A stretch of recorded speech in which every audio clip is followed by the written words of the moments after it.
Everyone.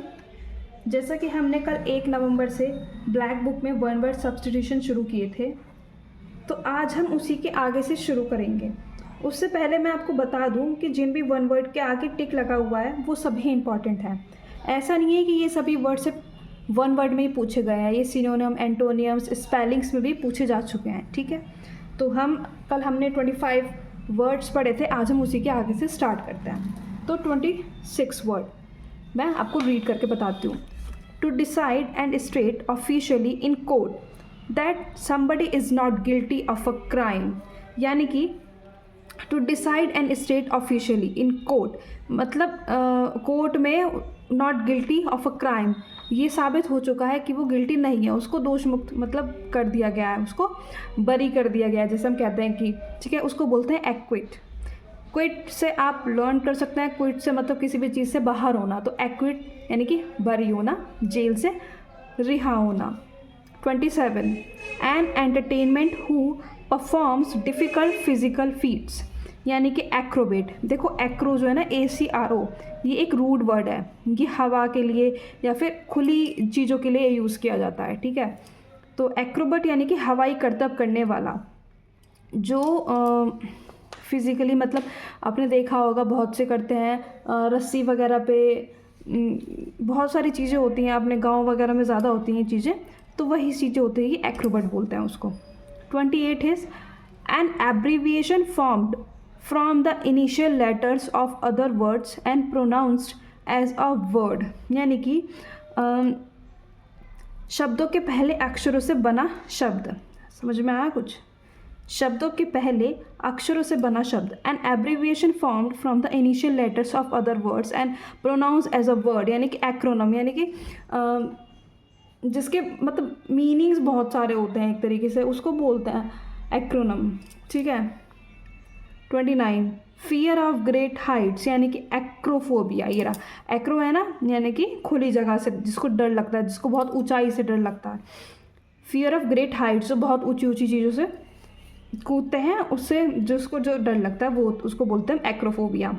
Acro से आप याद, फोबिया का मतलब ही डर होता है, कहीं पे भी आपको फोबिया नज़र आता है तो उसका मतलब डर होता है। ठीक है।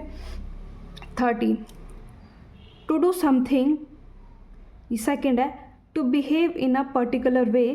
Third is to perform a part in a play, film and function, यानी कि जो भी हम कहीं पे भी परफॉर्म करते हैं, प्ले में या फिल्म में या किसी भी फंक्शन में, स्कूल में, तो उसको एक्ट बोलते हैं। ये सिंपल है। ठीक है, और ये इतना इम्पॉर्टेंट भी नहीं है। 31 giving cause for a legal action, actionable, यानी कि वही है, जो भी हम एक्शन लेते हैं किसी भी कानून के लिए, कुछ भी करने के लिए, उसको एक्शनेबल बोलते हैं। ये वाला भी ईजी है। 32 मेक अ मशीन एक्टिव और ऑपरेटिव, यानी कि एक्टिवेट, जो भी मशीन शुरू होती है या फिर उसको हम एक्टिवेट करते हैं, उसको एक्टिवेट बोलते हैं। 33 the ability to make good judgement and take quick decisions, sharpness and accuracy of judgement, इसको बोलते हैं एक्यूमन, यानी कि जो भी हमारे जजमेंट होते हैं, जो बिल्कुल सही डिसीज़न लिए जाते हैं, जो भी हमारे सही जजमेंट होते हैं, सही डिसीजंस होते हैं, उसको हम, वो हमारे जिस बुद्धि से, जिस एबिलिटी से, जिस शार्पनेस से लिए जाते हैं, उसको हम एक्यूमन बोलते हैं, यानी कि कुशाग्र बुद्धि, एक्यूमन। मैन से आप याद कर सकते हो मनुष्य, क्योंकि मनुष्य ही बुद्धि लेने मतलब एक्शन लेने लायक होते हैं। ठीक है, acumen. 34 a person who is physically dependent on a substance या फिर हार्मफुल ड्रग्स, एडिक्ट, ये भी इजी है, यानी कि किसी भी चीज़ के एडिक्ट हो जाना। 35 believe in and follow the practices of अधेयर, यानी कि किसी चीज़ में बिलीव करके उसको फॉलो करना, उसको मतलब पूरी तरीके से उस चीज़ को अपने अंदर लेके आना, तो उसको बोलते हैं अधेयर, यानी कि पालन करना।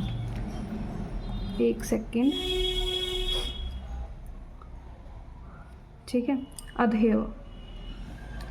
36 the period between the beginning of puberty and adulthood, यानी कि एडोलेसेंस, यानी कि जब एक छोटा सा बच्चा धीरे धीरे जो बड़ा होता है, तो वो किशोरावस्था में जा रहा होता है, तो उसी को बोलते हैं हम adolescence, the period between the beginning of puberty and adulthood, यानी कि जब वो छोटे बच्चे से थोड़ा थोड़ा बड़े होते विकसित होना शुरू हो जाता है। 37 an extremely beautiful young man, यानी कि एडोनिस, ये तो सिंपल ही है, एक खूबसूरत ब्यूटीफुल सुंदर आदमी, यानी कि Adonis. 38 very attractive and easy to feel love for, adorable, adorable यानी कि जो चीज़ हमें बहुत प्यारी होती है उसको हम एडोरेबल बोलते हैं, ठीक है, जो बहुत अट्रैक्टिव लगती है एकदम से ही, ठीक है, उसको वही चीज़ में उसको हम एडोरेबल बोलते हैं। 39 make impure by adding inferior substances, यानी कि अडल्टरेट यानी कि मिलावट करना, make impure by adding inferior substance, यानी कि उसको इम्प्योर कर देना, उसमें कुछ बेकार की चीज़ें मिला के अगड़म सगड़म मिला के उसको इम्प्योर कर देना, उसको बोलते हैं अडल्टरेट। आजकल बाहर की चीज़ों में भी बहुत मिलावट आ रही है, ये वही चीज़ है, उसको अडल्टरेट बोलता है।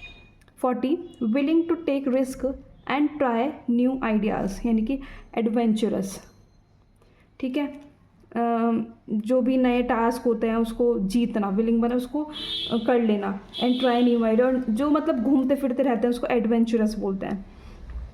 41 अ पर्सन हु सपोर्ट्स और speaks in favour of something, यानी कि एडवोकेट, मतलब जो किसी के सपोर्ट में बोलता है, उसके सपोर्ट में खड़ा होता है, उसको एडवोकेट बोलते हैं, ये वकील वही है ये advocate.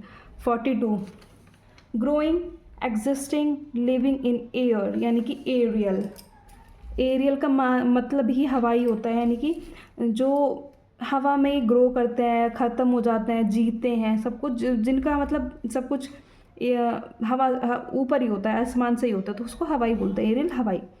43 concern with beauty of the और द एप्रिसिएशन ऑफ ब्यूटी, यानी कि एस्थेटिक, कंसर्न विद ब्यूटी और द एप्रिसिएशन ऑफ ब्यूटी, ठीक है, उसको बोलते हैं हम एस्थेटिक, सौंदर्य संबंधी, यानी कि जो भी आप बोल सकते हो, जैसे मैं कैसे बताऊँ उसका एस्थेटिक को कैसे याद करोगे, ठीक है, देखो कोई भी वर्ड होता है उसको हम 3 से 4 बार जब रिपीट पे पढ़ लेते हैं ना तो हमारे माइंड में सेट हो जाता है, ठीक है, हर वर्ड का रूट वर्ड नहीं हो सकता, तो वही चीज़ है,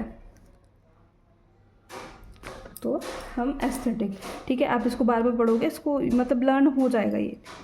44 a list of items to be discussed at a meeting, किसी भी मीटिंग में जब हम कोई भी एक लिस्ट को डिस्कस करते हैं तो उसको एजेंडा बोला जाता है, यानी कि जब हम एक कोई लिस्ट बना के जाते हैं कि हमें मीटिंग में क्या क्या बातें करनी है क्या क्या नहीं, तो उसको हम एजेंडा बोलते हैं, उस लिस्ट को एजेंडा बोला जाता है।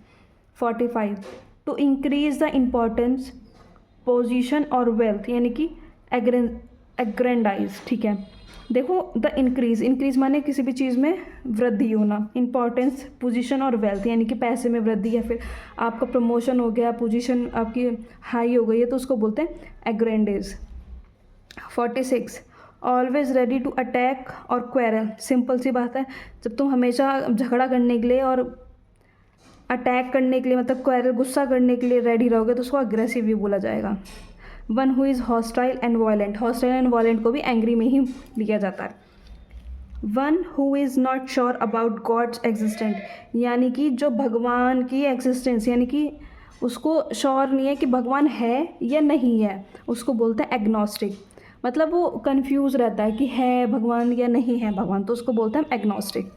48 एक्सट्रीम मेंटल और फिजिकल सफरिंग एगोनी, यानी कि जो बहुत ज़्यादा मेंटल हेल्थ से यानी कि दिमागी तौर पे या फिर शारीरिक तौर पे जो बहुत ज़्यादा डिस्टर्ब रहता है, बीमार रहता है, सफ़र करता है, उसको हम बोलते हैं एगोनी।